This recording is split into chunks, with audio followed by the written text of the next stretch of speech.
So hi everyone, welcome back to another video. आज के हम इस वीडियो में बात करने वाले हैं BEd humanities and social science के बारे में। इसका आपका पेपर कोड है COQP04 और पहले ही मैं आपको बता दूं कि ये है part 2 of the same video. Part 1 में आपको ऑलरेडी प्रोवाइड कर चुकी हूँ और उसमें मैंने आपको टोटल 30 इंपॉर्टेंट MCQs करवाए हैं। इस पर्टिकुलर वीडियो में हम जो है अराउंड 45 इंपॉर्टेंट MCQs करने वाले हैं, ताकि ओवरऑल मैं आपको 75 क्वेश्चंस बता दूं जो कि आपके पेपर में जनरली आते हैं। अब मैं आपको पहले बता दूं कि आपका जो भी पेपर आएगा ये नहीं होंगे सारे क्वेश्चन सेम होंगे। इस पर्टिकुलर वीडियो में मैं आपको एक तो ये बताने वाली हूँ कि आपका सिलेबस क्या है और दूसरा ये कि किस टाइप के क्वेश्चंस बन सकते हैं। तो जो बच्चे कमेंट करते हैं कि सेम क्वेश्चन आएंगे नहीं आएंगे, तो वो तो कोई भी नहीं बता सकता है। जस्ट आपको अपने सिलेबस को ध्यान रखना होता है और दूसरा आपको अपनी प्रिपरेशन करनी होती है। जैसे अब मैं आपको टोटल 75 क्वेश्चन की तैयारी करवा रही हूँ, 30 पहले हो गए और इस बार 45 हो गए, तो उसी पर्टिकुलर क्वेश्चन का अराउंड ही सिलेबस आपको रिवॉल्व करता है। आपको जो पेपर होगा वो बाइलिंगुअल फॉर्म में होगा, मतलब कि इंग्लिश और हिंदी दोनों में आएगा। सारे क्वेश्चंस आपको कंपलसरी होगा अटेम्प्ट करना और सब्जेक्ट स्पेसिफिक नॉलेज का आपको क्वेश्चंस रहेंगे। टोटल आपके पेपर में 75 क्वेश्चंस आने वाले हैं जो कि MCQ बेस्ड होंगे। बात कर लेते हैं सबसे पहले सिलेबस के बारे में। तो सिलेबस आपका इसमें जो है मेनली 6 मतलब जो सब्जेक्ट्स है उसके अराउंड में घूमता है ये सिलेबस, जो कि मेनली जो है ह्यूमैनिटीज के अंडर में आता है, जैसे कि history, political science, geography, economics, commerce and home science. तो यही है आपके सारे जो कि आपके मतलब इसी पर्टिकुलर सिलेबस पे जो रिवॉल्व करता है आपका क्वेश्चन पेपर। अब हम बात कर लेते हैं 31st क्वेश्चन के बारे में। क्यों? क्योंकि हम 30 तक क्वेश्चन जो अपने पार्ट 1 में कर चुके हैं। सब हम देख लेते हैं 31st क्वेश्चन जो कि हमारा हिस्ट्री के राउंड में होने वाला है। क्वेश्चन जो आपका है वो है, who was the Roman emperor responsible for dividing the empire into east and west. जो कौन सा ऐसा रोमन एम्परर था जो कि रिस्पॉन्सिबल था जिसने डिवाइड किया था एम्पायर को ईस्ट में और वेस्ट में। 4 ऑप्शन है आपके पास और इसका जो करेक्ट आंसर है that is Constantine the great, जो कि आपका सी पार्ट है। नेक्स्ट क्वेश्चन है हमारे पास पॉलिटिकल साइंस का। Which political theorist introduced the concept the invisible hand in economics? The invisible hand के ऊपर ना बहुत सारे क्वेश्चंस पूछे जाते हैं, अगर आप देखोगे बहुत सारे बीएड के पेपर में। इसका जो करेक्ट आंसर है that is Adam Smith. Next वाला क्वेश्चन है जियोग्राफी का। Which of the following is not a green house gas? Green house gas generally कौन सी होती है आपको तो पहले ये बताना चाहिए, उसका तो कौन सी नहीं है और जो करेक्ट जो है मतलब कौन सी ऐसी है जो कि ग्रीन हाउस गैस नहीं है, and that will B oxygen. Because जो बाकी ग्रीन हाउस गैसेज होती है वो जनरली नेचर को हार्म करती हैं, जैसे कि हो गया कार्बन डाइऑक्साइड, क्लोरोफ्लोरोकार्बन या फिर नाइट्रस ऑक्साइड, ये सारी जो है मीथेन, ये सारी क्या करती है हमारे एनवायरनमेंट को नुकसान करती है और ये इन्हें हम कहते हैं ग्रीन हाउस गैसेज। बट जो ऑक्सीजन है दैट इज O2, ये हमारे एनवायरनमेंट को नुकसान नहीं करती, तो इसलिए ग्रीन हाउस गैस नहीं होगी। नेक्स्ट हमारे पास है इकोनॉमिक्स का question, that is what is the term for a situation where the government spends more money than it collects in revenue. मतलब ऐसी कौन सी पर्टिकुलर सिचुएशन होती है जहाँ पे गवर्नमेंट जो है वो ज्यादा स्पेंड करती है मनी को than it collects in revenue, मतलब कि जितना वो मतलब जैसे टैक्स से वो कमा नहीं पाई है पर उससे ज्यादा जो है वो खर्च कर देती है। 4 ऑप्शन है आपके, physical surplus, trade deficit, budget deficit या फिर फिजिकल इक्विलिब्रियम। सो इसका जो करेक्ट आंसर है that is budget deficit, B part. Next मेरा कॉमर्स का क्वेश्चन है, that is what is the economic term for a product that is considered both a customer good and an investment good. ऐसे कौन सा product होता है जिसको मतलब उस पर्टिकुलर चीज का इकोनॉमिक टर्म क्या होता है उस प्रोडक्ट का, जो कि कस्टमर गुड में भी आता है और इन्वेस्टमेंट गुड में भी आता है, and that will be durable good. Option D is the correct answer. Now we are coming to question number 36 now, that is what is the term for the study of human behaviour in relation to the home environment. मतलब उस term को हम क्या बोलते हैं जिसमें हम क्या पढ़ते हैं, ह्यूमन बिहेवियर के बारे में पढ़ते हैं, उसका रिलेशन क्या है to home environment, and that will be home economics. Next हमारा क्वेश्चन है हिस्ट्री का। Who was the first female pharaoh of ancient Egypt. तो फर्स्ट फीमेल फेराओ कौन थी एंशिएंट इजिप्ट की, and that was Hatshepsut. So ये आपका correct answer होगा। ये आपका इतना सा इंपॉर्टेंट क्वेश्चन नहीं है, बट हो सकता है जनरली आपका एक पर्टिकुलर हिस्ट्री में से कोई क्वेश्चन उठकर आ जाए और ये आपका क्वेश्चन पूछ लिया जाए, तो इसे अगर आप चाहो तो याद रख सकते हो, बट ना भी याद रहे तो आप इसे इग्नोर कर सकते हो इस क्वेश्चन को। नेक्स्ट हमारे पास क्वेश्चन है पॉलिटिकल साइंस का, that is what is the term for a form of government in which single entity rules with absolute power. मतलब जहाँ पे सिर्फ एक पर्टिकुलर जो है गवर्नमेंट जो रूल करती है एब्सोल्यूट पावर के साथ, मतलब कोई और जो है वो मतलब रूल नहीं कर सकता, कोई और जो है वो नहीं लड़ सकता इलेक्शन वगैरह में, and that will B totalitarianism. Next हमारे पास क्वेश्चन है जियोग्राफी का। Which of the following is not a type of volcano. इनमें से कौन सा एक वोल्केनो नहीं है। 4 आपके ऑप्शन है, that is stratovolcano, shield volcano, cinder cone volcano and then tornado volcano, and जो करेक्ट आंसर है दैट इज टोर्नेडो वोल्केनो, जो कि वोल्केनो का टाइप नहीं है। नेक्स्ट हमारे पास क्वेश्चन है what is the term for the total market value of all final goods and services produced within a country in a given period of time, and जिसका correct answer होगा that is GDP, gross domestic product. Next हमारे पास question है commerce का, that will B What is the term for a legal protection guaranteed to the creator of an original work? तो मतलब एक particular legal protection क्या दी जाती है जो कि जनरली जिसने भी बनाया है तो उसको एक ओरिजिनल वर्क का जो है उसको एक पर्टिकुलर क्या मिलता है, ट्रेडमार्क मिलता है, उसे पेटेंट मिलता है, उसे कॉपीराइट मिलता है या रॉयल्टी मिलती है। That is copyright. अगर आपको जनरली पता होगा तो हम क्या करते हैं, कॉपीराइट जो है वो हमारे पर्टिकुलर चीज हो जाती है। अगर हमने कोई चीज बनाई है तो वो हमारे ऊपर हमारे नाम से वो रजिस्टर्ड हो जाती है, और कोई अगर उसे जो कॉपी करने की कोशिश करता है, कोई उसे सेम चीज जो है कहीं डालने की कोशिश, कहीं बेचने की कोशिश करता है, तो उसके ऊपर हम जो लीगल एक्शन कर सकते हैं। नेक्स्ट आपके क्वेश्चन है होम साइंस का, that is what is the term for the process of preserving food by exposing it to the high temperatures to destroy microorganism। so ऐसा कौन सा वर्ड है या कौन सा टर्म है फॉर द प्रोसेस, मतलब उस वर्ड को क्या बोलते हैं जिसमें जो है प्रिजर्व करा जाता है food by exposing it to the high temperature and destroy किए जाते हैं माइक्रो ऑर्गेनिजम्स। चार ऑप्शन है, फ्रीजिंग, डिहाइड्रेशन। अब ये देख कर आपको समझ आ जाएगा that is high temperature. High temperature मतलब क्या होता है, जब गर्मी का होता है, और उसके लिए हम क्या कर सकते हैं, दैट इज पास्चराइजेशन। नेक्स्ट हमारे पास क्वेश्चन है हिस्ट्री का, और ये इंपॉर्टेंट क्वेश्चन है, ये बात जरूर याद रखना, that is who was the legendary founder of ancient Rome. Ancient Rome के जो है लेजेंडरी फाउंडर कौन थे, दैट वाज रोमुलस। सो इसका आंसर बहुत बच्चों को नहीं पता होता है, जनरली पेपर में पूछा जा सकता है। So correct answer is Romulus.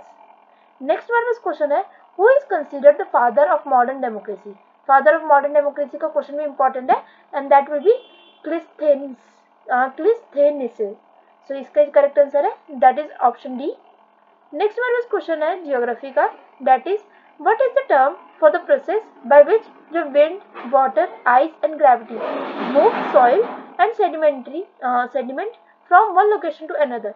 तो ऐसा कौन सा पर्टिकुलर प्रोसेस होता है, उस प्रोसेस को हम क्या कहते हैं जिसमें जो हवा, पानी, बर्फ या फिर जो ग्रेविटी है वो मूव करती है towards the soil, and that is the answer is erosion. जब भी हम कहते हैं कि जो हमारा जब बहुत तेज हवा चलती है, जनरली क्या होता है, हवा जो है उसके चक्कर में जो है ऊपर से सारी जो रेता मिट्टी होता है, जो मिट्टी अगर होती है वो सारी जो है नीचे आ जाती है, और जिसके से जनरली क्या होता है कि जो हमारे ऊपर फॉरेस्ट वगैरह होता है उनको बहुत ज्यादा नुकसान होता है जब बहुत ज्यादा तेज हवा वगैरह चलती है। नेक्स्ट हमारे पास क्वेश्चन है that is question number 46, economics का ये question, that is what is the term for a market structure in which there is only one seller of a particular product. तो एक ही सेलर है पर्टिकुलर प्रोडक्ट का, तो उसे हम क्या कहेंगे, उस टर्म मार्केट को हम क्या बोलेंगे। चार ऑप्शन है आपके, monopoly, oligopoly, monopolistic competition and perfect competition. तो करेक्ट आंसर इज मोनोपोली। मतलब कि एक टाइप से उस इंसान के पास पावर है टू सेल दैट प्रोडक्ट, वो कितने में महंगे रेट पे बेचे, कितने में सस्ते रेट पे बेचे, क्योंकि वो अकेले है, वो पर्टिकुलर एक मतलब जो लीड कर रहा है उस पर्टिकुलर मार्केट में, बिकॉज वो अकेले ही है जो कि उस पर्टिकुलर प्रोडक्ट को बेच रहा है। So next we have is commerce का question, that is what is the term for a total revenue received by a firm from the sale and of its products and services. मतलब total revenue जो भी receive होता है जब भी हम कोई भी एक प्रोडक्ट को सेल करते हैं या फिर सर्विसेज को सेल करते हैं, तो उसे हम क्या कहते हैं, एंड दैट इज रेवेन्यू, जो कि हमारा करेक्ट आंसर होगा option number D part. Next हमारा क्वेश्चन है होम साइंस का, that is which of the following is not a macronutrient. Macronutrient वो होता है जनरली जो कि आपकी बॉडी को लार्ज अमाउंट में रिक्वायर्ड होता है, एंड माइक्रोन्यूट्रिएंट्स होते हैं जो जनरली स्मॉल अमाउंट में रिक्वायर्ड होते हैं। अब मैंने आपको हमेशा से बता रखा है मैक्रोन्यूट्रिएंट्स हमारे पास कौन कौन से हैं, प्रोटीन्स, कार्बोहाइड्रेट्स एंड फैट्स, और माइक्रोन्यूट्रिएंट्स होते हैं वो जनरली होते हैं विटामिन्स एंड मिनरल्स। और दूसरा, कई बार आप देखोगे तो कई जगहों पे पेपर में जो है वाटर को मैक्रोन्यूट्रिएंट में काउंट किया जाता है, बिकॉज जो हमारी बॉडी होती है वो 70% वाटर से बनी होती है, बट पेपर में आप इस चीज को मेंशन अभी नहीं कर सकते, बिकॉज ये मतलब जो बायोलॉजिकली या फिर अभी इस चीज को जो है पूरा इंप्लीमेंट नहीं किया गया है, that water is a macronutrient. So अभी जो हमारा करेक्ट आंसर होगा कि मैक्रोन्यूट्रिएंट में से कौन सा नहीं है, तो कौन सा है जैसे मैंने आपको बताया, दैट इज कार्बोहाइड्रेट्स, प्रोटीन्स और फैट्स, ये तीनों ही मैक्रोन्यूट्रिएंट है और ये बॉडी को ज्यादा अमाउंट में रिक्वायर्ड होते हैं, एंड विटामिन्स एंड मिनरल्स कम रिक्वायरमेंट में होते हैं। सो इसका जो करेक्ट आंसर होगा that is C part, minerals. Next हमारे पास क्वेश्चन है हिस्ट्री का, that is who was the first emperor of China, and इनका थोड़ा नाम अलग होगा, that is Qin Shi Huang. A part इसका आंसर है।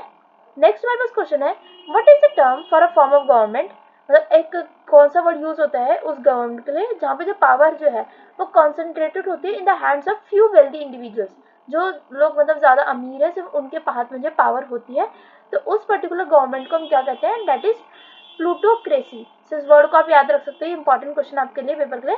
दैट इज प्लूटोक्रेसी एक ऐसी गवर्नमेंट को कहते हैं जहाँ पे सिर्फ उन्हीं लोगों के पास पावर होती है जो लोग ज्यादा वेल्दी होते हैं, जो लोग ज्यादा अमीर होते हैं। नेक्स्ट हमारे पास क्वेश्चन है ज्योग्राफी का, what is the term for the study of physical features of earth surface. So जो फिजिकल फीचर्स है अर्थ सरफेस का, उसकी अगर हम स्टडी करते हैं दैट इज कॉल्ड, सो उस पर्टिकुलर वर्ड को हम क्या बोलते हैं, जियोग्राफी। हम कभी भी ग्रेविटी के बारे में पढ़ते हैं, जमीन के बारे में पढ़ते हैं, अर्थ के बारे में पढ़ते हैं, so that is geography. Next हमारे पास क्वेश्चन है इकोनॉमिक्स का, who is the author of the book the wealth of nations. So जो द वेल्थ ऑफ नेशंस है उनके ऑथर कौन है इस बुक के, that is Adam Smith. Next हमारे पास क्वेश्चन आ गया कॉमर्स का, what is the term for a legal document that grants the holder the right to operate a business under a specific name. मतलब कि एक पर्टिकुलर नाम जो है वो आप अपने बिजनेस का रख लेते हो एंड देन वो आपके लीगल डॉक्यूमेंट्स में भी आ जाता है, एंड अब आप उस पर्टिकुलर नाम को जो है अपने बिजनेस के लिए यूज कर सकते हैं। उस पर्टिकुलर मतलब टर्म को हम क्या बोलते हैं, चार ऑप्शन है आपके, फ्रेंचाइज, पेटेंट, कॉपीराइट या ट्रेडमार्क। कॉपीराइट तो हो नहीं सकता है, जो करेक्ट आंसर है दैट इज फ्रेंचाइज। नेक्स्ट आपका क्वेश्चन है होम साइंस का, which of the following vitamin is a water soluble vitamin. So अब आपको अगर पता हो देयर आर मेनी विटामिन, जैसे कि vitamin A B C D E and K, उनमें से कौन कौन से वाटर सॉल्युबल होते हैं और कौन कौन से फैट सॉल्युबल विटामिन होते हैं। तो अगर आपको पता होगा तो वाटर सॉल्युबल विटामिन कौन कौन से होते हैं जनरली, इनमें से इन्होंने पहले पूछा है which of the following vitamin is a water soluble vitamin. तो वाटर सॉल्युबल विटामिन वो होते हैं जो जनरली होते हैं बी एंड सी। तो विटामिन बी और सी जो है that is water soluble vitamin, and vitamin A D E और के ये मतलब चारों जो है वो कौन कौन से होते हैं, फैट सॉल्युबल विटामिन। तो दो तरह के विटामिन होते हैं, fat soluble and water soluble. Fat soluble होते हैं ए डी ई एंड के, एंड वाटर सॉल्युबल होते हैं बी एंड सी। तो ये आप याद रखना है, और इसका करेक्ट आंसर है which of the following vitamin is a water soluble, that is vitamin C, क्योंकि बी और सी दोनों ही वाटर सॉल्युबल विटामिन होते हैं। अगर आपको इसको याद करने में थोड़ी डिफिकल्टी है तो बस याद रखना बी और C, so that is a water soluble, बाकी जितने भी है वो सारे क्या होंगे, फैट सॉल्युबल। और इसमें एक चीज और याद रखना, विटामिन बी में जो है वो भी अलग अलग होते हैं, विटामिन बी1 बी2 बी3 और आई थिंक बी12 तक ऐसे होते हैं, कुछ कुछ विटामिन बी के नहीं भी होते हैं। सो नेक्स्ट ये क्वेश्चन है हिस्ट्री का, दैट इज, ये इंपॉर्टेंट क्वेश्चन याद रखना, जब मैग्ना कार्टा है जो कि साइन हुई थी इन 1215, limited the power of which monarch in England. मतलब उसने जो है किस पर्टिकुलर मोनार्क की पावर जो है कम कर दी थी इंग्लैंड में, and that was king John. Next वाला क्वेश्चन है पॉलिटिकल साइंस का, who coined the term iron curtain to describe the division between eastern and western Europe during the cold war। मतलब किसने वर्ड लाया था आयरन कर्टेन ताकि वो describe कर सके एक मतलब कोल्ड वॉर को between the eastern and western Europe, and जो करेक्ट नेम है जिन्होंने वर्ड को लाए थे दैट वाज विंस्टन चार्ल्स। सो इनका ही नाम है। नेक्स्ट वाला क्वेश्चन है जियोग्राफी का, that is, what is the term for the boundary between two tectonic plates that are moving away from each other। अब एक चीज याद रखना कि आपके पास कुछ बाउंड्रीज के नाम होते हैं, मतलब ऐसे टेक्टोनिक प्लेट्स के नाम होते हैं, जब वो पास आ रही है तो उन्हें हम क्या बोलते हैं, जब हम दूर जा रही है उन्हें हम क्या बोलते हैं। जैसे कि जो अर्थक्वेक होता है वो जनरली क्या होता है, जब दो टेक्टोनिक प्लेट जनरली पास आने की कोशिश कर रही होती है। सो जो करेक्ट आंसर है जब दोनों जो है moving away from each other, मतलब दोनों एक दूसरे से दूर जा रही है, दैट इज डाइवर्जेंट बाउंड्री। जब एक साथ आने की कोशिश करें that is convergent boundary. Next वाला क्वेश्चन है इकोनॉमिक्स का, which economic concept describes the idea that the more units of products are consumed the less utility each additional unit provides, and जो इसका करेक्ट आंसर होगा that is marginal utility. Next वाला question है commerce का, that is, what is the term of for the practical for the practice of setting different prices for the same product in different market। मतलब कि उस particular word को हम क्या बोलते हैं जिसमें एक पर्टिकुलर प्रोडक्ट का जो सामान, मतलब एक पर्टिकुलर जो प्रोडक्ट है उसका डिफरेंट प्राइस रखा जाता है डिफरेंट मार्केट्स में। मतलब जैसे किसी और जगह पे उसका प्राइस कुछ और होगा और किसी और जगह पे उसका प्राइस कुछ और होगा। तो इस पर्टिकुलर टर्म को हम क्या बोलते हैं, चार ऑप्शन है आपके पास, price discrimination, price fixing, predatory pricing and monopolistic pricing, and the correct answer here is price discrimination. Because वो जनरली देखा जाता है कि जहाँ पर लोग ज़्यादा मतलब अमाउंट में परचेज कर सकते हैं या उनके ज़्यादा पैसे हैं कि वो उतने पैसे दे सकते हैं, तो वहाँ पे थोड़ा सा ज़्यादा महंगा प्रोडक्ट बेचा जाता है as compare to another markets. Next हमारा क्वेश्चन है होम साइंस का, that is which of the following is not a method of cooking food. तो इनमें से कौन सा एक मेथड नहीं है फूड को कुक करने का। चार ऑप्शन है आपके पास, grilling, steaming, boiling and freezing. तो आपको खुद ही पता है कि किससे हम खाने को कुक नहीं कर सकते हैं, दैट इज फ्रीजिंग। खाने को आप ठंडा करके कभी भी कुक नहीं कर सकते हैं। बाकी जैसे आप ग्रिल कर सकते हो, स्टीम कर सकते हो और बॉईल कर सकते हो, ये सारे कुकिंग के मेथड हैं। नेक्स्ट वाला क्वेश्चन है हिस्ट्री का, who was the first prime minister of United kingdom. अब जब मैं आपको ये क्वेश्चन का आंसर बता रही हूँ ना, तो उसी के अलावा आपको एक आंसर कमेंट्स में बताना है। बस ये बता देना आंसर 61 एग्जांपल आंसर कि who was the first female prime minister of India. India की जो पहली फीमेल प्राइम मिनिस्टर थी वो कौन थी, ये आपको कमेंट्स में बताना है। और इसका आंसर मैं आपको ऑलरेडी पहले ही जो है पिछले वीडियो में भी बता चुकी हूँ। सो इसके जो चार ऑप्शन है that is Margaret Thatcher, then we have Theresa May, then we have two another option. So इसका जो correct answer that is answer A, option A.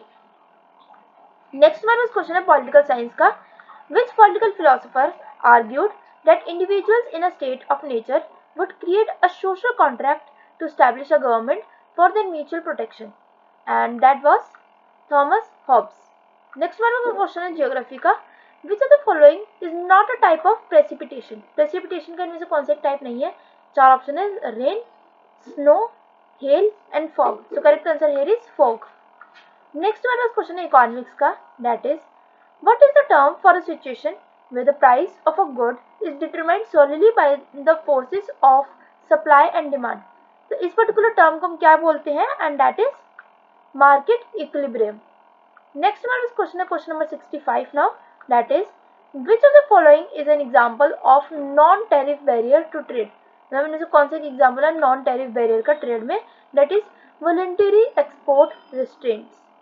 Next हमारा क्वेश्चन है होम साइंस का, that is what is the term of for a substance added to food to improve its taste or appearance। And कभी भी हम किसी particular खाने का जो हमारे को टेस्ट वगैरह बढ़ाना होता है तो उसमें हम क्या यूज करते हैं, that is additive.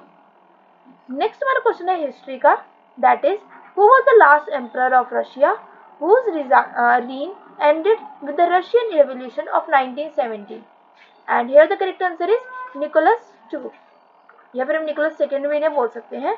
Next question है हमारे पास पॉलिटिकल साइंस का नाम, क्वेश्चन है हमारे पास which political philosopher is known for his work the Leviathan, और जिसका करेक्ट आंसर होगा that is Thomas Hobbes.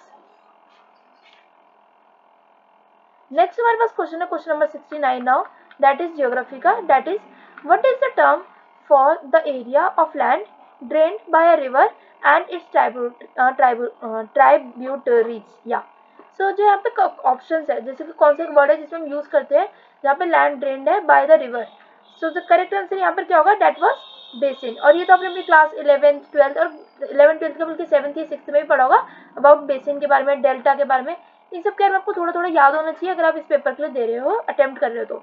Next आपका क्वेश्चन है what is the term for a situation where the quantity of good demanded exceeds the quantity supplied resulting in higher prices, and the correct answer here is shortage. Next हमारे पास question है commerce का now, question है what is the term for the process of selling goods in foreign markets at prices below production cost। मतलब production cost से भी कम का cell करना, उसे हम क्या बोलते हैं, दैट इज डंपिंग। क्योंकि अगर कोई सामान जो है वो बहुत ज़्यादा मार्केट में ज़्यादा हो गया है या फिर वो खराब होने लग गया है, तो जो कई बार प्रोडक्शन कॉस्ट से भी जो लॉ में बेचना पड़ता है दैट इज डंप करना, कि एटलीस्ट जितना मतलब जितने का वो बना है उसकी आधी कॉस्ट तो निकल ही जाए। नेक्स्ट वन होता है होम साइंस का question now, that is what is the term for the edible part of plant. मतलब प्लांट का ऐसा कौन सा पार्ट होता है जिसे हम खा सकते हैं और वो एडिबल होता है, उस पर्टिकुलर पार्ट को हम क्या कहते हैं, दैट इज फ्रूट। क्योंकि अगर आप देखोगे स्टेमन, पिस्टिल, सेपल इसे आप नहीं खा सकते, बट प्लांट का जो फ्रूट होता है उसे आप इजीली खा सकते हैं, that is edible part of the plant. Now we have the question number 73, that is of history, that is who was the ancient Greek historian often referred to as the father of history, and that is Herodotus। ये आपको question जो बहुत ज्यादा कम papers में मिलता है, but generally paper में आ भी सकता है इस क्वेश्चन को, तो आप थोड़ा सा प्रिपेयर करके जा सकते हैं। नेक्स्ट क्वेश्चन है हमारे पास which political ideology advocates for the abolition of private property and the establishment of classless society, and that is मतलब जो बोलता है कि मतलब प्राइवेट प्रॉपर्टी को हटाना चाहिए और एस्टैब्लिश करनी चाहिए क्लासलेस सोसाइटी जहाँ पे सब लोग इक्वल हो, and that is communism. Last question है, लास्ट क्वेश्चन का आंसर जैसे मैं अच्छे से आपको बताती हूँ कि आपको क्वेश्चन का आंसर जो कमेंट्स में बताना है। क्वेश्चन आपका What is the term for a type of wetland characterized by a partially decayed vegetation and high acidity level? And चार ऑप्शन आपके टुंड्रा, मार्श, स्वैम्प या बॉग. सब इसका आपका करेक्ट आंसर जो है कमेंट्स में बताना है. एंड इसी के साथ आज की हम इस वीडियो को एंड करते हैं. इस पर्टिकुलर अब टॉपिक पे, ये पर्टिकुलर एग्जाम पे और पार्ट्स के वीडियोस नहीं आने वाले हैं, बिकॉज पार्ट 1 पे आपको पहले 30 क्वेश्चंस मैं आपको प्रोवाइड कर चुकी हूँ और इस पर्टिकुलर वीडियो में मैंने आपको 45 कर दिए हैं. तो now we have is around 45 या आई थिंक 45, 55, 60 और 70 या सो 45 क्वेश्चंस मैंने आपको इस वीडियो में प्रोवाइड कर दिए. तो टोटल 75 क्वेश्चंस मैं आपको प्रोवाइड कर दिए. इसी पर्टिकुलर क्वेश्चंस पे जैसे आपके कुछ क्वेश्चंस तो बन भी सकते हैं सेम टू सेम, कई क्वेश्चंस थोड़े से आगे पीछे हो भी सकते हैं. तो अब आपको इस पर्टिकुलर चीज़ों की प्रिपरेशन करनी है. वीडियो भी मैंने आपको जल्दी प्रोवाइड कर दी है और अगर आप ये वीडियो को 2025 या 26 में भी देख रहे हैं तो भी आपके लिए उतनी हेल्पफुल रहने वाली है. तो अगर वीडियो हेल्पफुल और इन्फॉर्मेटिव लगी तो वीडियो को लाइक कर देना, चैनल को कर देना सब्सक्राइब और कोई भी क्वेरी तो आप कमेंट्स में पूछ सकते हैं. Thanks for watching. Bye bye.